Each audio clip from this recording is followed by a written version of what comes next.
Hi guys! May pinatuyo. Sorry. Hindi pala namin to pinatuyo. Kundi nilagay namin to sa refrigerator kasi kasi nabilad to sa araw. So tinry lang namin na ilagay sa ref baka sakaling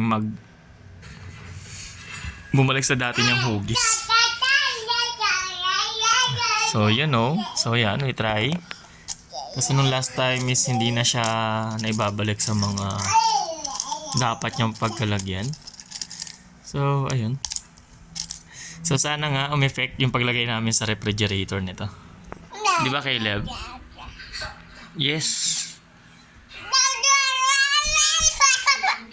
Oh, you want this then? Oh, wait.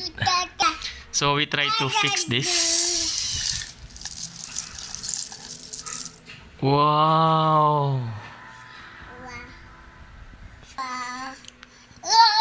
But I think ito yung gusto ni Caleb, hindi naman yung Lego. So, bigyan natin ito sa kanya. Ayan na. Nagmo-moist pa siya kasi galing nga siya sa refrigerator. Ayan na siya guys. So, try natin siyang buuin. Wait. Give me a sec. I will try to fix this. Ayan guys, una nating nabuo is yung Pony Unicorn. With matching type.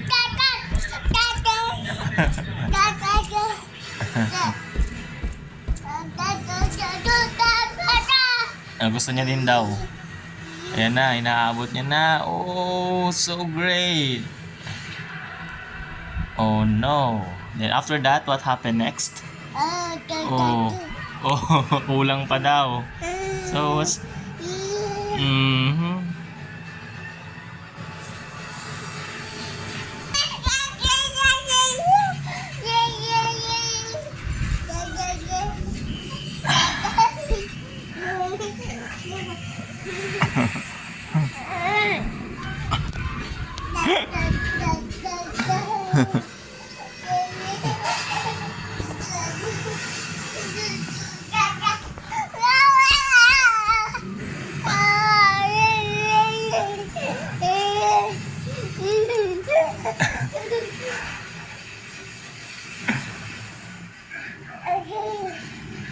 So si Caleb, ganyan siya kapag may gusto siyang gawin at kainin. Teka lang.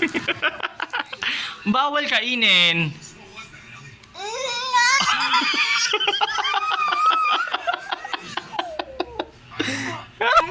So far guys, ito na yung nabuo natin. Kaya lang wala talagang nangyari.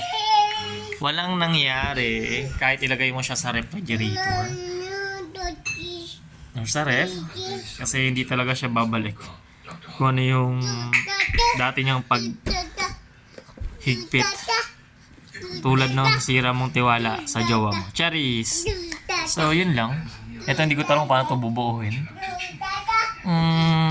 Sige, try natin. I will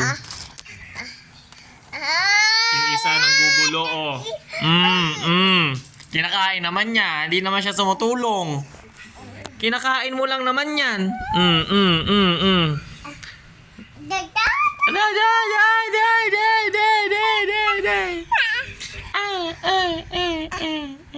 Oh, yan na. Nakain na siya. Sinusubukan niya talagang umakyat eh.